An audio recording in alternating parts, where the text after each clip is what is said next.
Welcome to the Power Platform Show. Full show notes for this episode can be found at nz365guy.com/314. And by the way, there's going to be a lot of show notes today. Before we chat with today's guest, here's a quick message from our sponsors. Well, to do something a little different, I've set up a buymeacoffee.com/NZ365guy URL, and that's designed for those folks that want to help or contribute to sponsoring the show.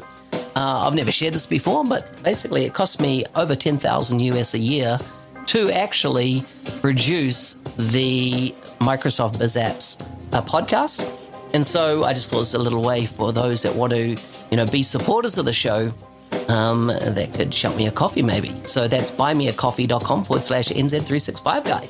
Without further ado, though, let's get on to the show. First time I've done a show where I've got 3 guests on the show, so it runs a little longer, but man, it is worth listening to every second of it.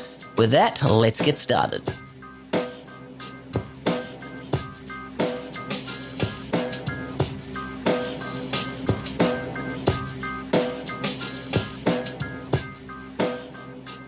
Today's guests are all from England and the United Kingdom. We have Lucy Bourne, Lee Baker, and Andrew Welch on the call. This is the first time I've done a podcast with so many guests on the show, so it's going to be entertaining.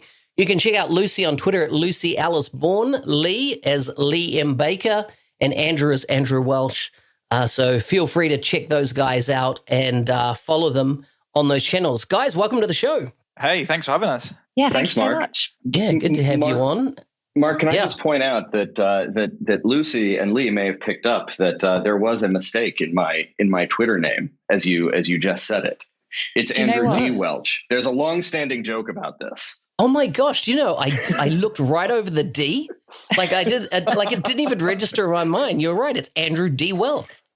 Many of your listeners will laugh at this because I rather awkwardly on stage at presenting with Manuela Pichler at the Power Platform World Tour London a few years ago was saying where people could find me on Twitter, and I added, "Don't forget the D." And I've since been sent things like someone made me a coffee. Keith Watling made me a coffee mug that says "Don't forget the D." And this is something that, so shout out to Keith, Allison Mulligan, everyone who will laugh at this. Thanks, guys. I was in that session. Oh. I was sitting on the left-hand side of the room in the front row. You forgot I forgot the D. Yeah. There you go. Who can forget the D? I always love Mark Christie created a bunch of stickers back a few years ago. In fact, I think all you guys were there when we were in where we were in Amsterdam together, right? And he created these bunch of stickers which just had that old Dynamics logo and just said "I love" with the D.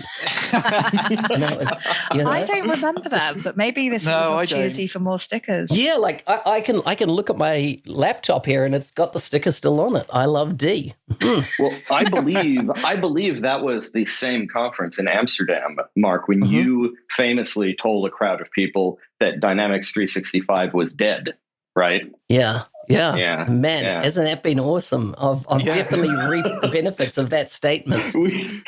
We've covered a lot of ground in the first 5 minutes here. Good. Yeah, that was also a fairly transformational conference for me as well, when I had to compare Dynamics 365 marketing and Click Dimensions in front of the entire product team for Dynamics marketing and the senior management team for Click Dimensions. I think that was so funny. That was quite, man, wasn't that was kind of like a marquee event around a whole bunch of stuff happening, wasn't it, that Amsterdam trip? It really was. Pretty monumental trip. Yeah, I mean, some people definitely got intoxicated to the extreme at that event. Keith Watling almost killed a waiter at that event. Wow. Oh, that's right. We were looking for food on the final night, weren't we, I think? Yeah. I remember us having to do a whip round and finance somebody that had lost all their wallet, keys, phone, everything in some early hours of the morning. But it does turn out that what happens in Amsterdam does not stay in Amsterdam. No, exactly. He shall remain nameless, because I actually, on a podcast with him, brought it up, and he was like, yeah, it's kind of like a real low point in my life. I don't want to mention it again. You know what, though? If that fellow is listening, he is just one of the greatest guys. Isn't he? He is one of my favorite members of our community. Yeah. So to a guy who lost his wallet and his keys and his watch and his cell phone and maybe his pants in Amsterdam, you, sir, are a good fellow, and I miss you. Yes, and I particularly like his haircut. Oh yeah. He's got a great style about him. Yep. Every time it's something new, he comes out with it.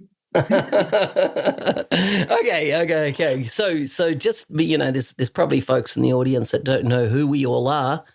So Lucy, why don't you go ahead? Tell us a bit about who you are, where you're from. I was very surprised recently, Lucy, to see you got your British passport. And I was like, I thought you were British. So perhaps you can uncover that. And then we'll follow with Lee and on to Andrew. I did post that. You're quite right, Mark. And to be honest, I got my British passport after just a huge amount of time in trying to get a renewal. So I've always been British. However, only just recently got my passport. But as we all know, we can't even use it to travel anywhere. So it's a bit of a non-point anyway. So I'm currently at Microsoft here in the UK, and I look after onboarding our ISVs, so partners who choose to build IP or hardcore ISVs that are building products on our business application stack, be it Dynamics 365 or the Power Platform. And I joined Microsoft from Hitachi Solutions, where I spent a couple of years working on their pre-sales team. So working really in depth in like establishing the art of the possible and really ultimately nerding out on Dynamics and the Power Platform. Do you know that one thing that, kind of stands out of my mind is when I first met you, Lucy, which, it was at the first Scottish Summit. And and I might have met you before that, but this moment stands out in my mind. We were chatting, and you have an uncanny way of connecting people. So like introducing one person to somebody else, and getting a conversation started, and then, which is a great, amazing network skill. But it stood out in my mind at just how naturally you seem to be able to flow through that and connect people, get them into a conversation, and then, be able to even exit yourself and move on to another conversation. So it's actually always stuck in my mind, and I try to replicate, in a network setting, the way you did that. Thanks so much, Mark. I have to be honest, I think I probably learned all of that from you. It was good. The guy you introduced me to was specifically from Solgari. It was Ed. Oh yeah, Ed from Solgari, great guy. Yeah, and look at that. I don't remember most people's names, or even two names, like a company name and a person's name. So yeah, good. Stuck in my mind, see? Lee and Andrew will tell you some of my ultimate skills. I may not be able to remember the entirety of a product name or the depths of a licensing guide for Power Platform, but I can tell you every single one of my partners' kids' names and their birthdays. It's just, wow. Yeah, it's a, I don't know whether it's a skill or a curse, but certainly able to use it. That's a skill. To be fair, there's not a lot of point remembering any product names here anyway, is there, to be honest? Oh, gosh. Isn't that the truth? Lee, tell us a bit about you, mate. Hey, yeah, sure. Lee Baker. So I was going to try and answer what I did as a job then, but I seem to just get thrown at everything. So Andrew and I work together.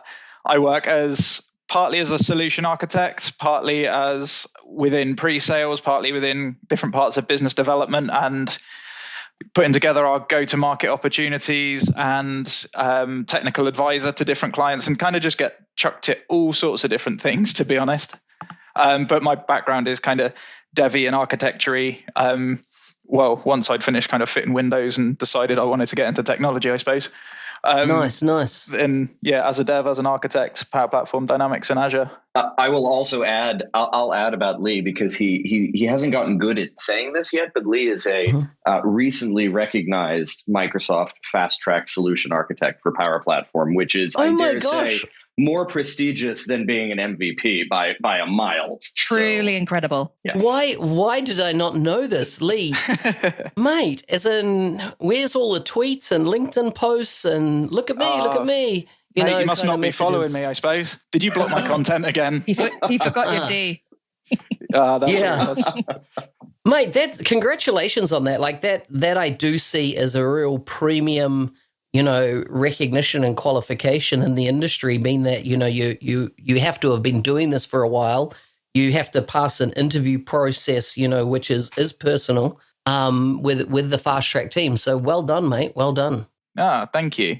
Yeah, it was all the stuff turned up for it the other day as well, like in a similar way to the MVP kits, and Microsoft had really kind of gone to town on it with the awards and the bags and coats and stuff like that. So yeah, it was good. So did you get a big brass hashtag kind of? Yes. Nice. Yeah, absolutely. And you got a coat? Yeah. I've never gotten a coat, Lee. Yeah, trench coat, like and like those brass knuckles. I'm like, what are they trying to do? Make you look like a gangster or what? I don't think I'm going to pass as a gangster, though, am I? Yeah, you got too big a smile, Lee. You got too big a smile, that killer smile, mate. I got to be honest, though. I think the best thing was the cocktail shaker. So shout out to the shout out to the program team who put together that awesome branded cocktail maker. It's wicked. Top notch. Did it come with a bottle of anything? No, but it did come with a gift card to get something, which I thought was really nice. Yeah, really good. Very nice. Very nice. Andrew, tell us about you. Yeah, well, so Mark, I had to do a little bit of a double take when you began this and you said all three of our guests are from England in the United Kingdom. I don't know if I've ever been introduced as being from England. And if you listen to me, you know that I'm not. But I do live here in the UK now. So that's a first for me. Thanks, Mark. I think of my hometown as being Provincetown, Massachusetts on Cape Cod, just across the bay from Boston. So I am American before moving to the UK. I've worked for several different partners, ISV and system integrator. So I've been around. I like Lee and Lucy. I come from a Dynamics background. I've been around business applications with Microsoft for about a decade now. I remember I got into the community when somehow Chris Huntingford heard that I had, at the ISV that I worked on a solution that had something like 2,500 custom entities in it. And from then on, I don't even know if Chris knew my name. I just sort of became the 2,500 custom entities guy. And that was how I met everyone. But yeah. Crazy. So don't you have some Swedish in you as well? I do. See, I wasn't going to bring that up because Lucy and Lee would have never let me hear the end of it. And I would have gotten a message from Jonas Rupp saying, Andrew really puts the ish in Swedish. So, but I am indeed half Swedish. So I consider myself to be Swedish American, as they say. But you would only be too British if you describe those entities as 2,500 and not 2,500. So we're still working on the migration process. Ways to go yet. Yeah. It is a little bit of it's a little bit of a challenge. And I'm actually flying to the US tomorrow. I'll be gone I'll be out of the UK for a couple of weeks. It'll be my first time in 8 months, something like that. So I'll have to reacclimate to driving on the proper side of the road and to pronouncing my words correctly and not speaking rubbish, you might say. Well, so it's interesting you talk about pronouncing words correctly, and I know we've got to get into the meat of the show, but do you know that Americans that butchered so much of, British English was done because of the telegraph, as that, every letter cost money, and so often they would, colour as an example, C-O-L-O-U-R, we would, in your C-O-L-O-R. And that all came about because you could get the word across by dropping a letter off and saving yourself, a few pennies in the telegraph service. And that's how the divergence apparently happened between true English and then the American kind of butchered English. No way. That goes into the category of things that it doesn't even need to be right. It just sounds right. Yeah. So I'm gonna roll with it until someone tells me that I and therefore Mark Smith are wrong. Well, the thing is, if we based all words based on how they sound, all my misspelling would all be correct. I think we should go with it. We'd save a fortune on telegraph fees. Yeah, totally. Imagine how quicker an email would get through if we just dropped a character here and there. Okay, we're here to talk about PowerApps Adoption Framework, which is a community project that I know you guys are passionate about. And so I'd love to drill into it. First of all, maybe, Andrew, you could tell us, what is the PowerApps Adoption Framework? Yeah, so it's the Power Platform Adoption Framework. We do not stop at PowerApps. Excellent. And it's funny that we talked about the Amsterdam conference a few moments ago, because Amsterdam is where it all started.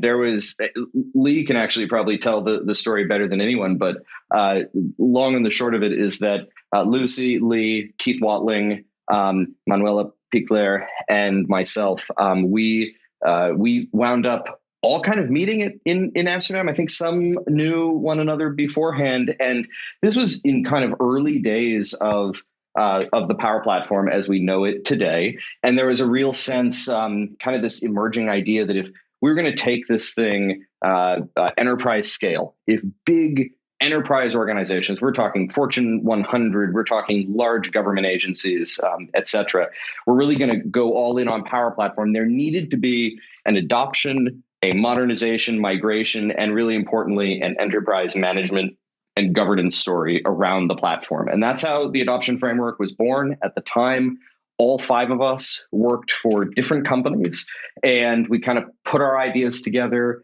And it became very quickly an open source, community driven. It's all on GitHub. Anyone can use it. I always sort of laugh sometimes when I see language from the adoption framework show up in other partners' literature about Power Platform. But that's the real idea. It's what's the global set of best practices in terms of how we adopt, manage, govern, and scale application development on the platform in really big enterprises.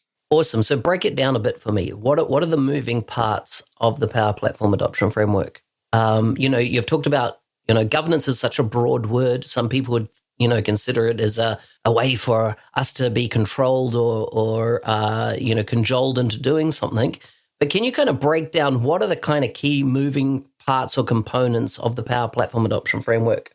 Yeah, so it's interesting that that's an interesting question, because in the some really upcoming changes that I think should probably be out in circulation on GitHub by the time this podcast goes live, we're going to make some changes. So in the past, by the way, everyone, I hope we're good with these changes because we're about to share them with everyone. But in the past, we've talked a lot about you begin an adoption with this idea of a quick start, which is kind of that first couple of months getting set up and established on the platform. And then you move into 3 tracks, one around building solutions, another around road mapping new workloads to come on the platform, and then the third around enterprise management and governance. We used to number those tracks 1 to 3 about 9-10 months ago. Emily Cartner proposed and suggested that we get rid of the numbering because we wanted to kind of value them all equally. But we're going to do a little bit of reshuffling here. So the future of the adoption framework is that initial motion, so to speak, when you first start to get established on the platform, we're stealing this from Azure land. That's about setting up your landing zone. So that's about establishing a minimum viable platform that you can start to deploy workloads on and mature it from there. And then from there, your 3 tracks, just a little bit of a kind of a renaming, are solution development. We didn't want to just limit it to building apps. So it's solution development, really big workloads, critical, important workloads on the platform. Business value. Business value is the new roadmap, right? So it's not enough to simply just make a big list of workloads and use cases you want to move to the platform. It's really important to actually orient that roadmap around where you're going to deliver the greatest business value. And then finally, enterprise management, that stays the same. I would say that's almost the meat of the framework. That's where we go the deepest in terms of content. But there's 5 pillars and 22 dimensions of what we think of as enterprise management on the platform. And I'll kick it over to Lee, who probably can take you on a little bit of a journey about how COE does not equal governance, does not equal enterprise management, and the COE starter kit is a very small, important part, but I'll turn it over to Lee for that one. Mm-hmm. Yeah, absolutely. So kind of as Andrew mentioned, the adoption framework covers all manner of different things, but the kind of enterprise management, governance, and kind of setting up to scale, we split down into the 5 pillars, and we include user empowerment within that as well. So in some organizations, it wants to be set up to empower citizen developers to be able to go and build everything. Other organizations, we're looking at more hybrid fusion teams. And some organizations are just, this is another pro dev tool that is just rapid in iteration. So just to make sure that we can kind of set all of that up to scale, whether it's splitting out environments to ensure that the right support can be given to the right levels of environments, and to like the security then within, or whether that's the ALM processes for more critical workloads, but as well as onboarding and training citizen developers, and understanding kind of how they want to take the platform forward as well to get best value for money out of the licensing. Yeah, Lucy, do you want to elaborate on that? Yeah, I think one of the areas, and I know you guys know this about me already, but I think one of the areas I'm most passionate about in the adoption framework is the concept of prioritization. I think we see amongst organizations that have a desire to adopt a low-code, no-code solution as kind of going either one of two ways. They go feet first, let's get every line of business workload onto this platform to really drain the value out of it, or would they go the other way where they're like, how many guardrails can we put up? We want to protect, we want to be really super careful and only, release access to this as and when is necessary, like truly necessary. So for me, working on that, true prioritization and finding the sweet spot of the workloads where they're not only nice to haves and they're going to add value to your organization, but they can provide either quick or medium-term wins or ultimately big wins.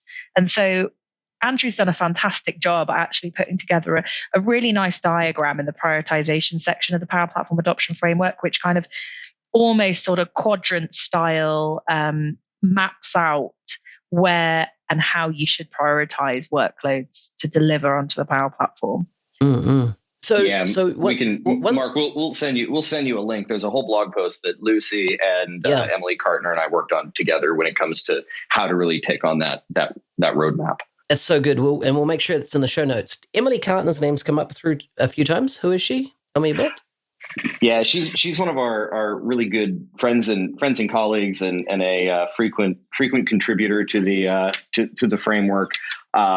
She is, when it comes to enterprise management and governance of the platform, she really is one of the world's best. And she's also a close friend, so she's kind of a frequent collaborator. And she's not loud, which is so often how you get noticed in this community. But she is good. So she's a real part of the team.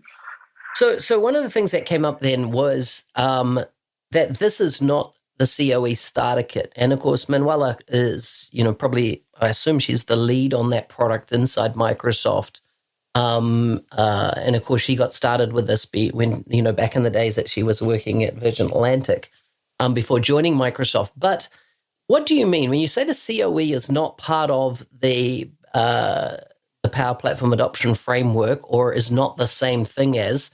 Do the two play together? Are there components that you would recommend that an organization take both? What's your take on that?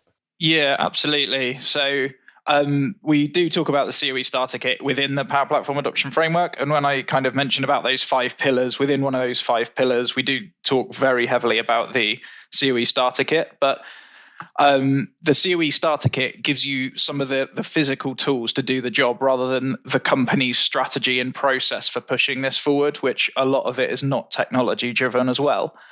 The COE Starter Kit is also obviously very, very generic and is set up to work for all sizes of organization as well as for all types of industries and so forth.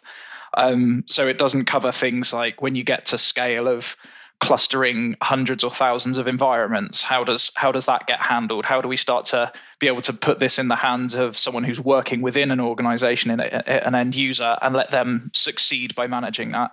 So it's definitely a super important part of the adoption framework, but the adoption framework goes a lot further than just tech. Yeah. So yeah, I think I think Lee's totally right there, and Keith and I have been kind of in the room with the COE team at Microsoft from near the beginning, and so I think that we're all big supporters of the COE Starter Kit and the COE model. But when you break down the framework into the 22 component dimensions, one of them is the COE Starter Kit. So as I always tell people, yes, the COE Starter Kit is important, but it is only 1/22 at most of the entire picture that you have to paint around the platform.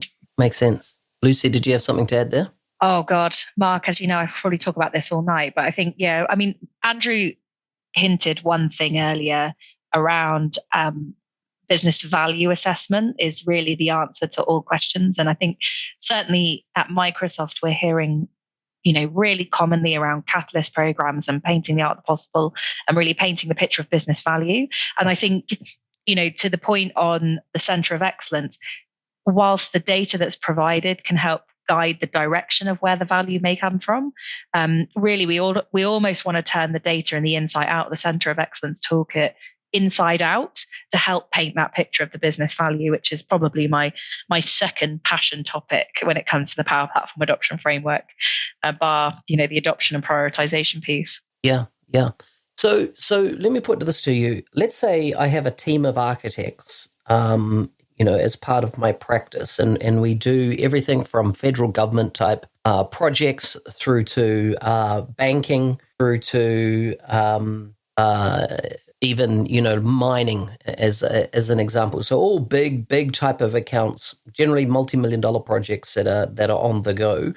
Is this something that I should have all my architects go end to end and understand the Power Platform Adoption Framework and then start integrating that as part of every project? Like take it from me. I've not looked at GitHub. I looked at the original document that came out. I think I read that all the way through. Back in the day when you first released this. Tell me, how and just from the lens of a partner right now, and we'll look at it through some other lenses in a moment. How do you, go to GitHub, grab these resources? What are you expecting the steps that a architect specifically should take in working with this material? Oh, sure. Yeah.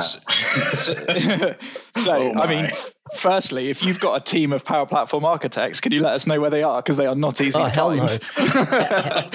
Hell no. Let's just say shortly I'll be looking to recruit at least 10 of them. Oh, wow. Well then. Mm-hmm. Yeah, it's not an easy job, that. I would suggest, if you're looking at Power Platform, to go as a partner and install it to just be on the edge of CE or on the edge of F&O to fill in some gaps and use as a bit of a toy for an organization. Some of the Power Platform the adoption framework is useful, but it's not going to drive as much value for you. If you're looking to sell Power Platform as a enterprise scalable modern digital transformation platform to take any client kind of to the next stage of kind of modernization and app development and moving things forward, then 100% it's for that audience. We have all of our architects read it and kind of know it inside out and contribute to it as well. And as I know, kind of a lot of the other big partners do with it as well and contribute to it.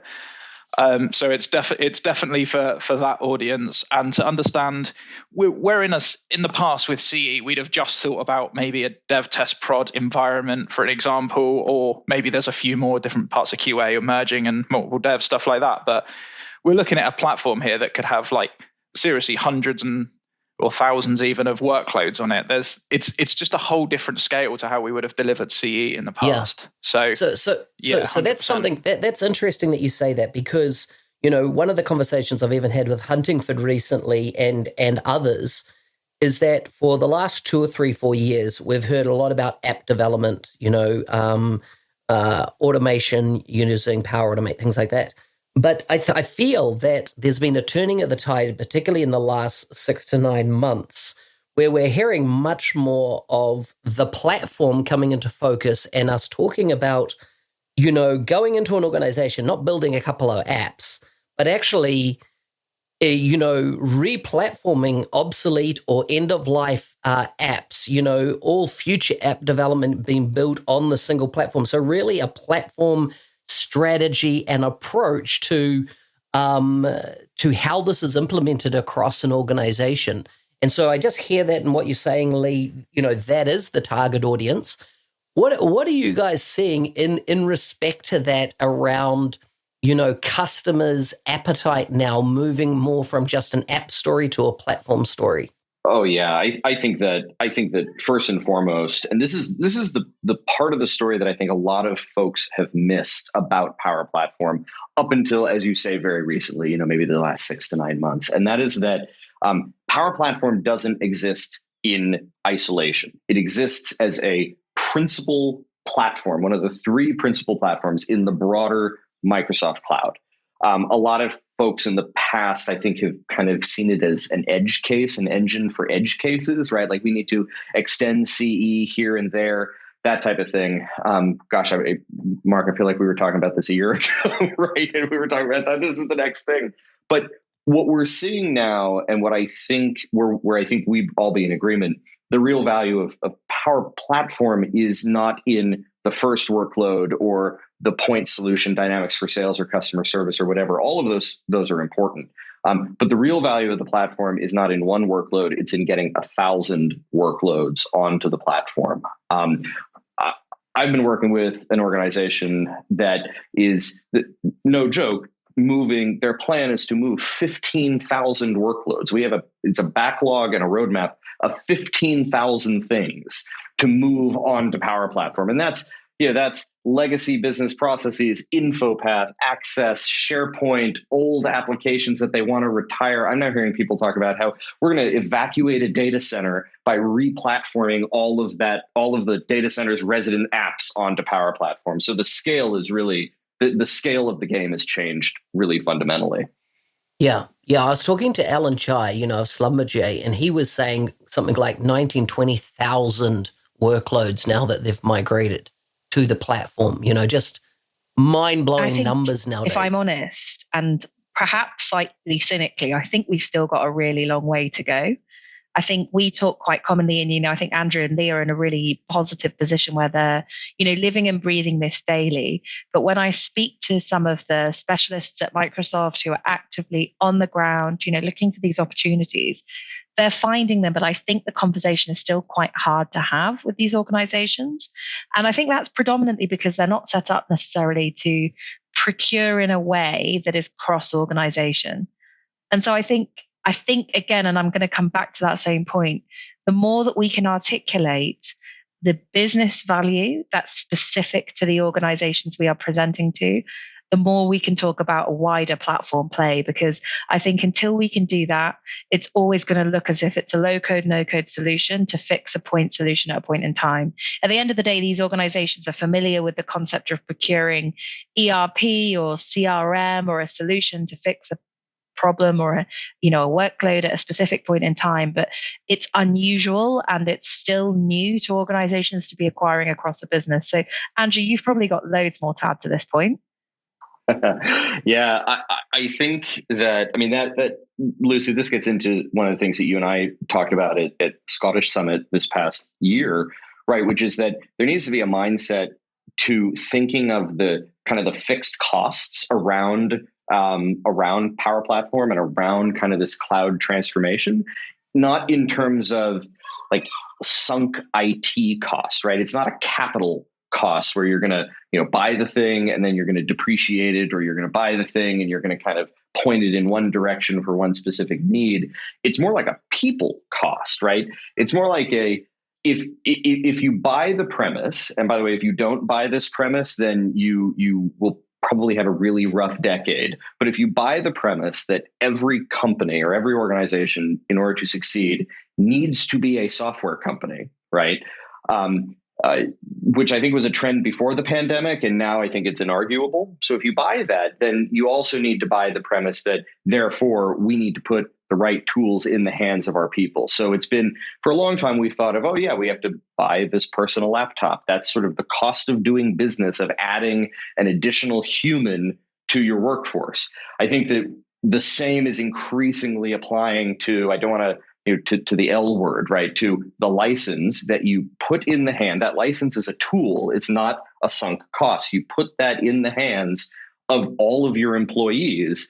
And that's how you really get to this sort of scalable value, the value is not in the first workload. The first workload is actually really expensive. It's that the second workload is much, much cheaper. And as you deploy more and more on the platform, you are lowering the marginal costs of that cloud transformation. And at the end of the day, the users they're onboarding, the users whose backpack you're filling with the new laptop and the license and the key to the success is they come to that organization expecting that experience. They have that experience on their device when they're logging into their online banking, when they're, shopping online. And so as organizations, we're having to adapt to provide the same experience within the business. Mm-hmm. Yeah, so true. Now, and one of the things you mentioned, I think it was you, Andrew, there, was talking about the clouds. And in recent times, we've seen James Phillips' role inside Microsoft expand, which seems to be being across the three clouds much, much more. And I know that he's acquired a lot more of the Azure side of things. So we've got these three clouds, which sometimes our competitors use against us, right? We've got the Microsoft 365, Office 365 type. We've got Azure, and of course we've got the Power Platform. And when I say sometimes our competitors use us against us, they say, look at that, they can't even, which cloud do you use type thing. And we know it's a very holistic approach. And of course, we're even now starting to get into industry clouds, but it's all really more a way, tech is delivered. Andrew, what's your take on this three cloud story? And does the Power Platform Adoption Framework encompass this? Yeah, so it's interesting that you asked that today. I was corresponding with someone inside of Microsoft hours ago, and I was told that this is my exact question was, is this true and open, so all cool? And this person said yes, so I'm rolling with it.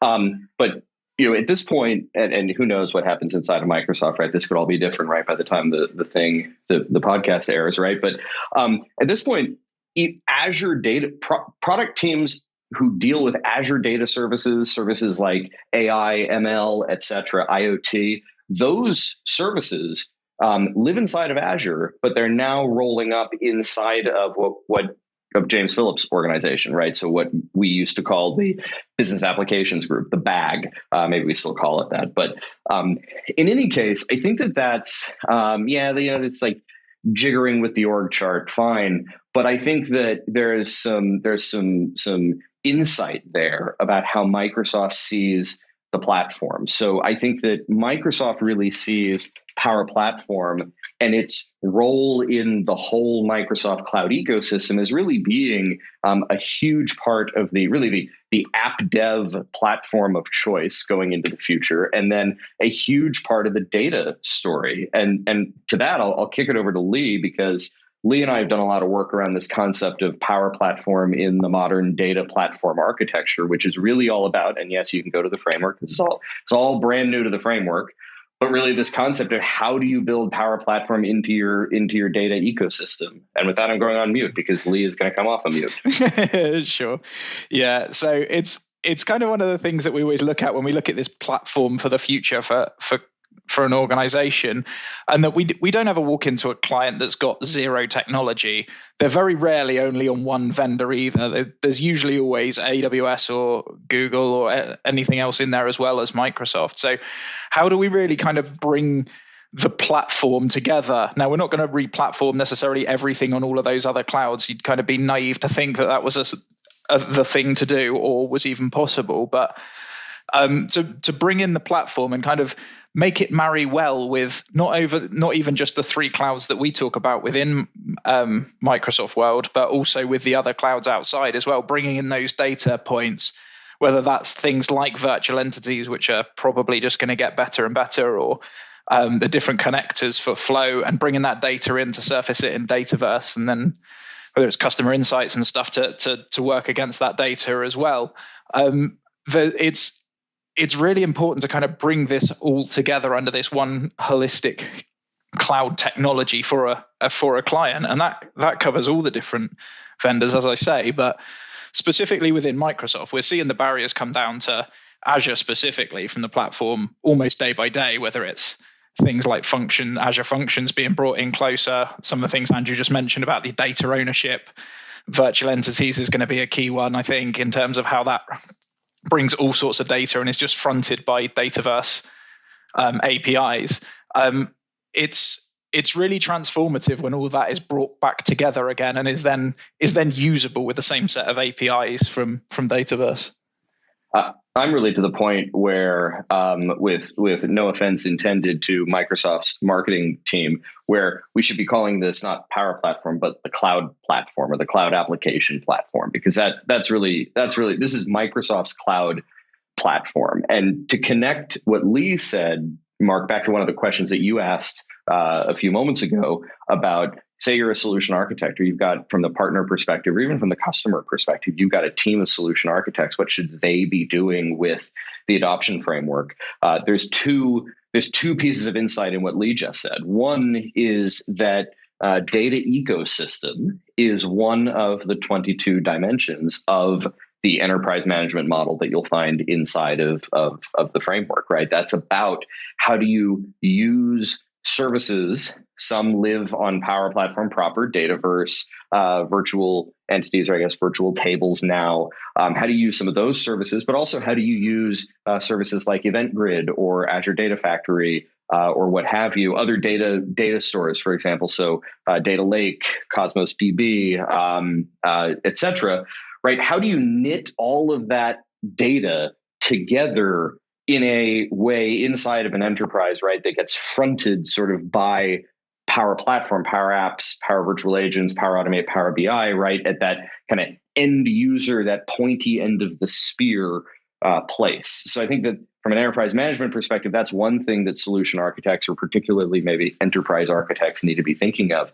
But the other bit, and we see this, I'm going to get Lee on a roll here, is that we see this all the time where folks come to the platform and they're trying to design or build a solution, and they start with the solution. They start with kind of the shiny thing on the top, whereas I always recommend that the solution architect, when you're standing at that whiteboard, start with the data model. Start with the data first, because everything else should be what you're doing when you build a solution is you are trying to find the clearest path between data and humans and making data usable by humans. So start with the data model and connect it to the human, the user, as quickly as possible. Don't start in the middle with kind of the app layer and try to work your way side to side. Start with the data and connect it to the human.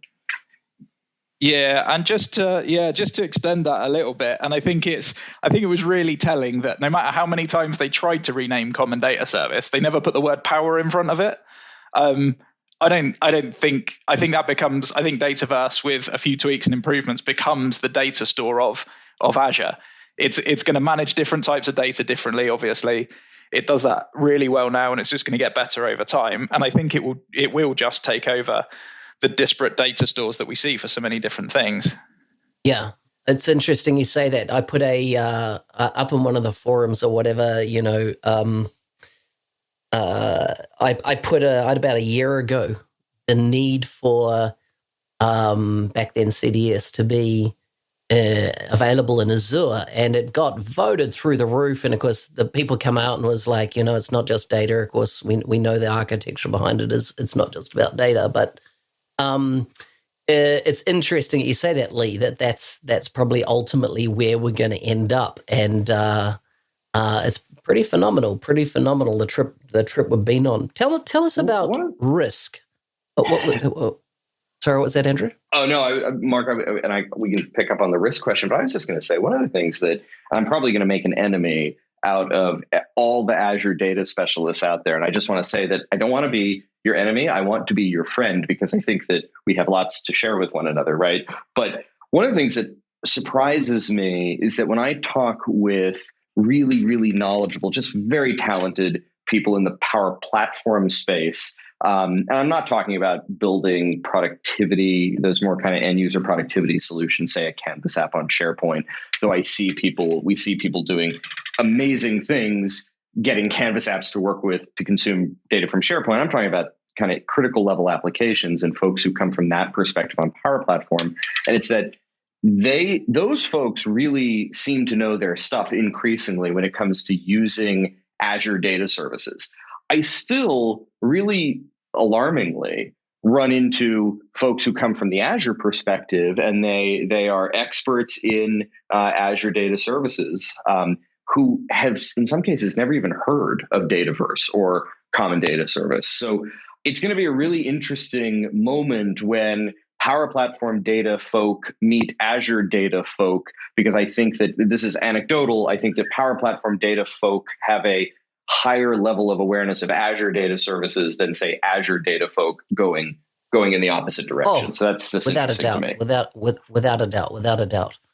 Yeah. So let's jump into risk. And a lot of organizations, when I always say, when they're selecting a technology, when they're selecting a partner, they don't necessarily buy something based on the benefits it'll bring to an organization. I know this might be controversial, but they buy to avoid risk. If you like, there be dragons there type thing. They're there to mitigate potential problems in the organization, or they buy or they go with the safest partner, the partner that's going to pose the least risk to them. And so they'll choose a partner based on their belief in the partner's ability to execute. And same with technology, that the technology will deliver. Within the framework, when you're looking at risk and risk management at an enterprise scale, what are you thinking about?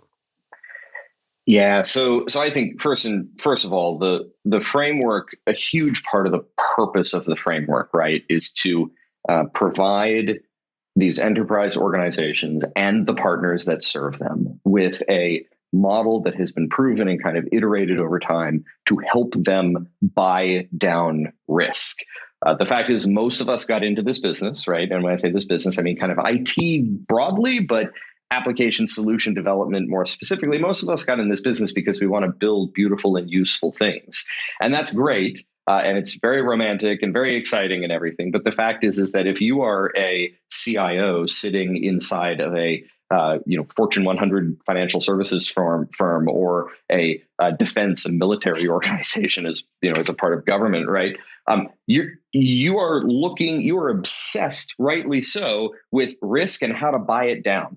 So one of the things that we've done in the framework, and this is something that we've developed over a couple of years, but I'm really at this point quite pleased with where it sits, is this idea of the maturity model associated, the enterprise management maturity model. So we've talked a lot about these 5 pillars and the 22 dimensions. Well, what the maturity model is a way to go to assess each of those dimensions and assign them a score. In our model, it's a score of 1 to 5, where 1 is unaware. The organization just lacks awareness of what's happening in their data ecosystem, whereas 5 is evolutionary. And the whole idea is that when you assess the organization and their use of Power Platform along those lines, you're able to generate some really interesting data in the moment, but also data over time. So you're looking at what's the aggregate platform maturity? Where are we? What's the sum in the average of the parts here? What is the pillar level maturity? And what that lets us do is it lets us speak in really kind of clear quantitative terms with an organization and say, hey, you're doing great here, but you're doing great when it comes to user empowerment, but say from an enterprise architecture perspective, you're a mess. Therefore, enterprise architecture, and when we say enterprise architecture, we're thinking data ecosystem, environments, those types of things. Let's invest our money, whether it's paying a partner to help us or whether it's doing something internally. This is where the area of greatest risk exists today, and let's invest our money there.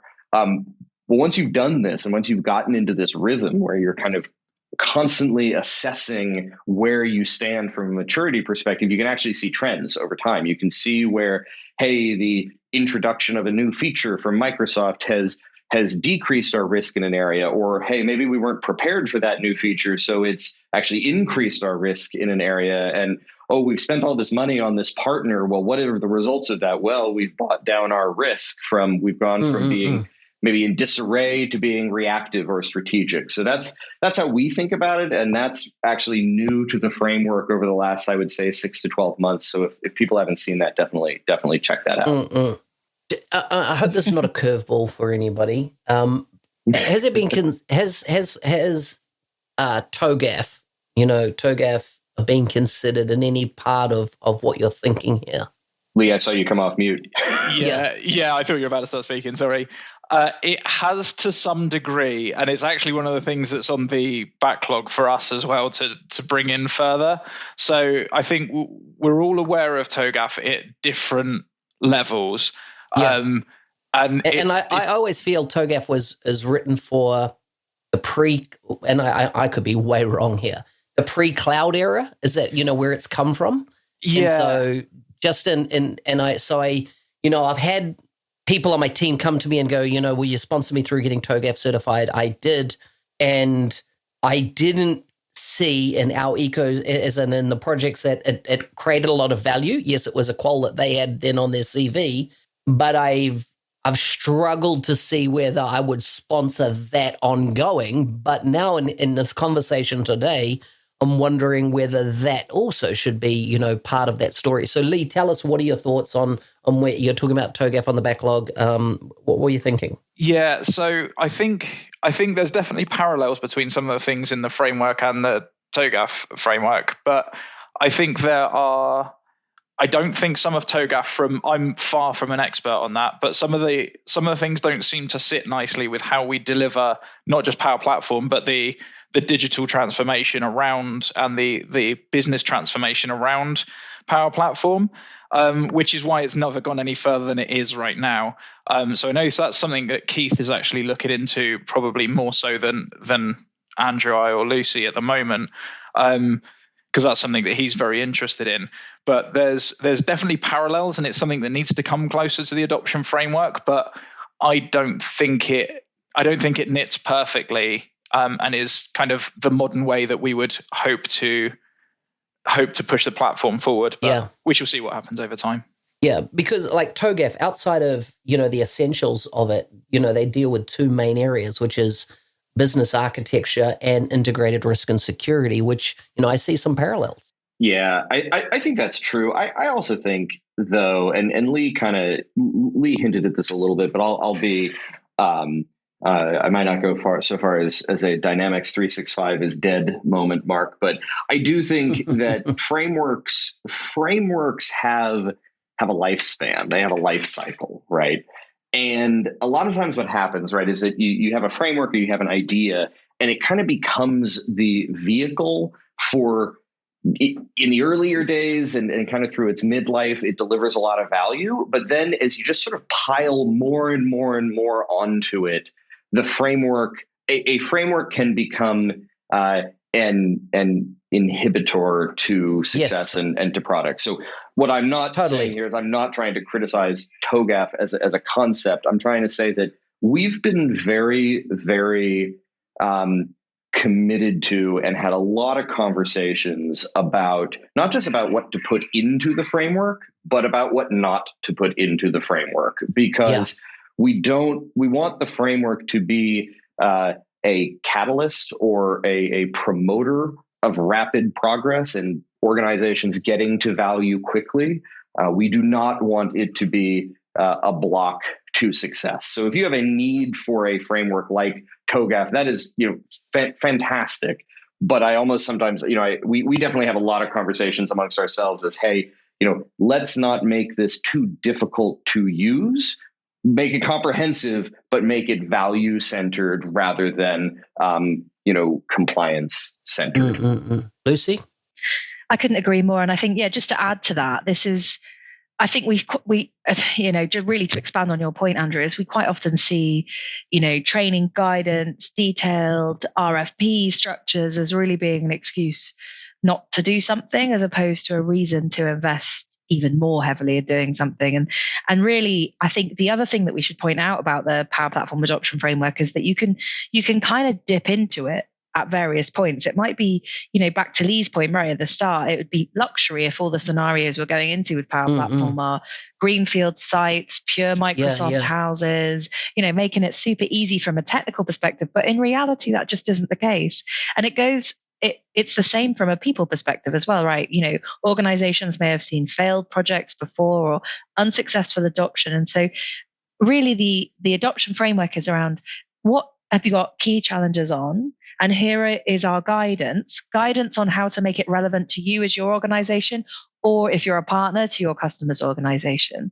And really try and paint that picture as opposed to put up guardrails and barriers to totally. And the thing is, the last thing we want is religious fervor when it comes to systems like this. Like you'll get a TOGAF purist, and they're kind of like, every I must be dotted, T must be crossed in line with the system. You get the same thing in Agile. You get these Agile purists, which are, we're on a project, and it no longer is about the deliverable so much of the project is that, are we following pure Agile? And I'm just like, I remember one of my staff one day saying to me, an architect, he was saying, as in where the struggle was coming into play with purist around Agile. And he was like, when you go to a store and you buy a TV, you don't drill into, did you follow a methodology in doing that? Like, I'm not going to take this TV unless you followed a particular, were you waterfall or were you, and sometimes the concern, and that's why I find it's kind of heavy, the TOGAF side of things. And what I'm seeing here is this flexibility with your framework around using the bits that are going to work, but also having the kind of risk mitigation elements that these other things have been thought of, and perhaps you should be thinking of them as well, to make sure that you are doing an enterprise delivery by adopting the framework. Exactly that. It's about confidence, right? And I can tell you, Lee and I have definitely had that absolutely in-depth debate about not taking Agile to the extent. So I have full empathy for that. Probably one of the reasons we've never bought a TV. You guys have a number of TVs in your house. Yeah, you know what? I will. A couple of years ago, and for those of you playing Andrew running his mouth bingo at home, yes, I'm about to mention my book, which has nothing to do with Power Platform. Mate, I've got a question coming up. It was a matter of time. All right. Well, 59 minutes in, but we got there. It was a matter of time. We had bets on which minute that was going to be. Yeah. Well, sorry guys. Well, so I won't say anything. I won't say too much about the book, but I'll wait for Mark for whatever Mark wants to ask. But I will say when I decided to really commit myself to writing this book, I was sitting outside at a wine bar in Stockholm, Sweden, and my cousin. By the way, that Lucy Lee, that's double bingo because I mentioned the book and Sweden in the same story. Very well done. Very well done. Yeah, right. But in any case, I was sitting there and he asked me, he said, well, what do you want to do next? And I said, I really want to write a book. And he said, well, what are you thinking of maybe writing a book about? And I said, well, either a novel, a work of fiction, or a book about wine, or a book that I'm thinking the working title is Why Most Project Management is Bullshit. And he sort of laughed and he said, all right, well, why don't we park the project management and talk about the wine and the fiction? But as I've sort of thought about that and kind of gotten back to this idea that, most project management is bullshit.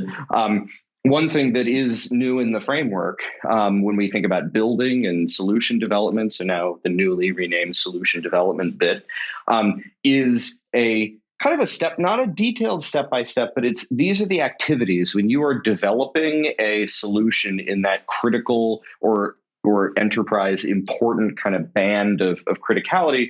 These are the things that you need to do when it comes to developing that solution. So the idea is not to provide a dogma, agile, waterfall, whatever, around project management. It is to provide some really kind of concrete activities that one should undertake in a way that makes sense inside of your organization to build those kinds of important and critical solutions. So if that's of interest to folks, you should definitely go trying to cut through the project management BS and get to what do you actually need to do to build one of these things. That's in there now as well. Nice. So we'll wrap up with this question before I get into some quick fire questions. Get ready for yours, Andrew. Any final words that you want to add? Lee, starting with you, anything you want to add to close? Other than please get involved with this. This is a community project.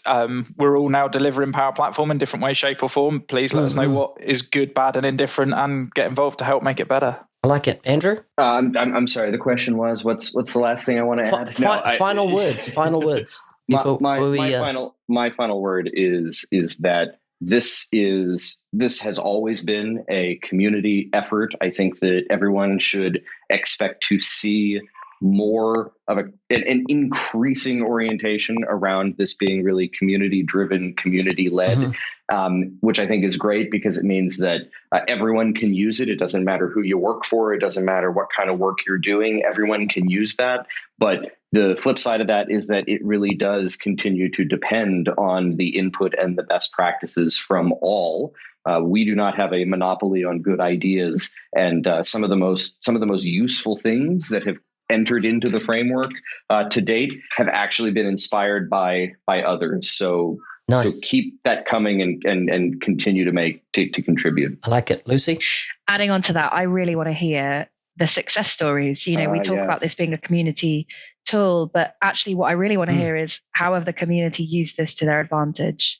So use the hashtag PPAF and tell us your stories. Hashtag Power Look at me Platform forgetting AF. the D. Power Platform AF. Sorry. Okay, it's quick fire question time. Always a little entertaining about what comes up with the quirk, but I think I must open. In fact, no, I'm going to leave Andrew till the end. We'll start with Lucy. Here's your quick fire question. I'm ready. Are you ready? I'm ready. I'm slightly nervous, but I'm ready because this got me last time we had a podcast. Would you rather date someone you love or date someone who loves you? Lee, you want to input? Mate, give up either way. Do you know what? I would neither. I would love us a balanced sense of love. Sorry, Mark. I love it. Okay, so second question for you, Lucy. No, it's actually for you, Lee.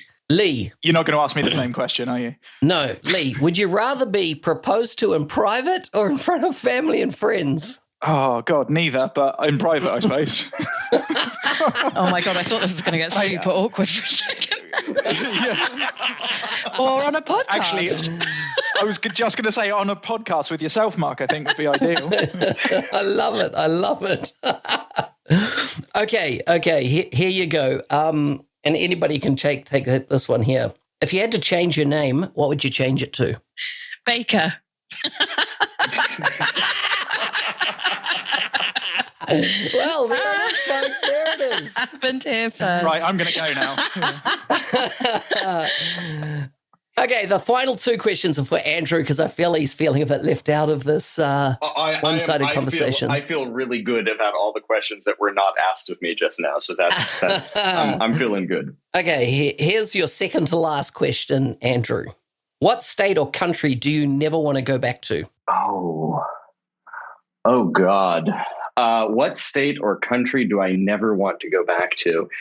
I had I'm going to split the difference here. I had an absolute terrible time in Porto, in Portugal. But it's my favorite city. I had an absolutely lovely time in the Douro Valley outside of Porto and in Lisbon. Yes. So I cannot hate on Portugal. Portugal is an amazing country. I just had an awful time in Porto. So whenever I think of like the city that I'm kind of like, yeah.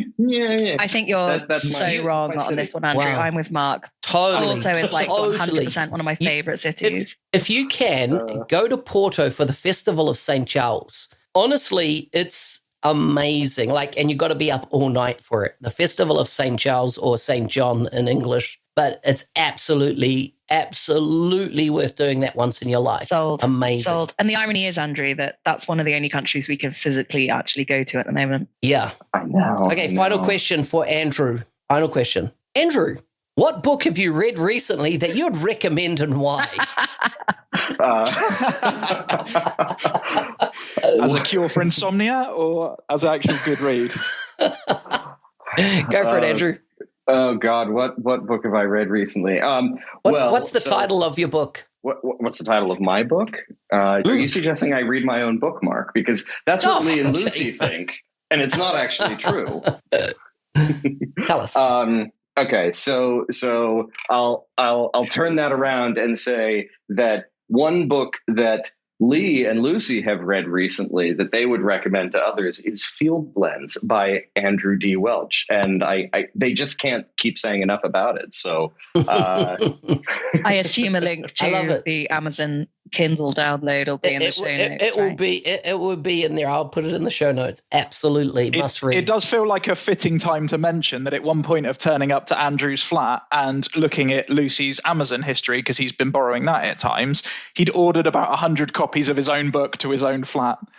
So that is not true. I ordered 10 copies of my own book to my own flat. And that was because I sent them to people who apparently wanted to read, and they were very grateful, unlike you, Lee. All right, so I'm looking at you, Allison Mulligan, Ryan McLean. Thanks, guys. Thanks for Thanks for ordering Field Blends. Jokes aside, Andrew, massive kudos on writing not only one book but nearly three.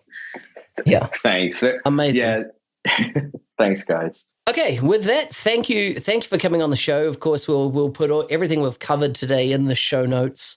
And I look forward to the PPAF continuing to evolve. Thank you so much for having us, Mark. Really appreciate Thanks, Mark. Thanks for having us.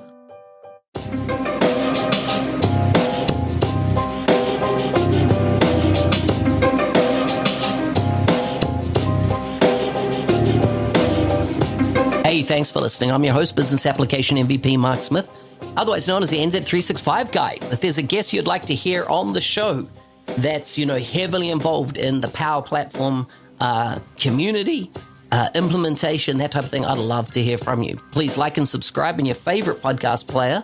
And as I said at the start, if you want to support the show, you can go to buymeacoffee.com/NZ365 guy. Stay safe out there and see you next time.